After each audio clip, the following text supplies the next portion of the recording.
they got to keep me away from a microphone and keep me away from an opportunity to actually talk about what Comicsgate really is. And they will do that. Like, I think it is important that, like, I not be allowed to explain to people the fear-mongering and hate for Comicsgate in the regular mainstream comic book industry is vital.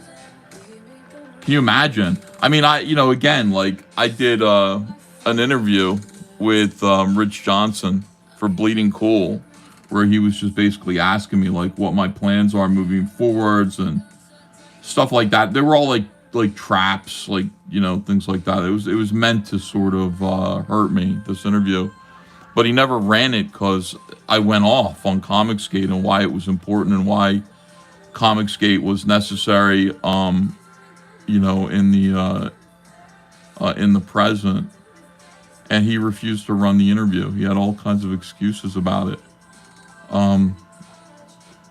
Giving me or like John or Shane an opportunity to advocate for Comicsgate to the mainstream would mean reaching all those people who saw what happened to Charlie Kirk and hated it. The suppression of free speech through in some cases violence. And I've had more threats of violence than I care to even think about. When I dig through the old streams, I'll find myself discussing this new death threat that I just received, or this new threat of violence should I appear somewhere, and I forget about them. I don't think about them, but they're real for me. It's not something like, I got to move out of this house because of the threats against my family. It's nothing like that. It's actually really, really does happen to me.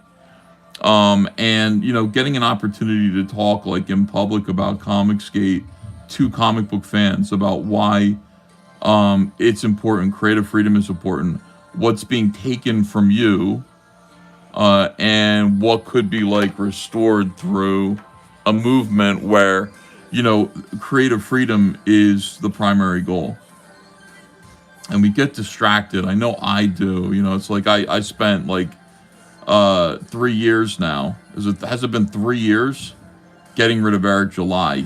Because I just saw him as an infestation, a parasite that would be harmful to the long-term health of the movement. And as important as that was, I think we succeeded. I do also think like it was detrimental to the message and to what we, if I'm not out there advocating for Comicsgate, I'm not sure who else does. I don't know who else will. It's got to be me.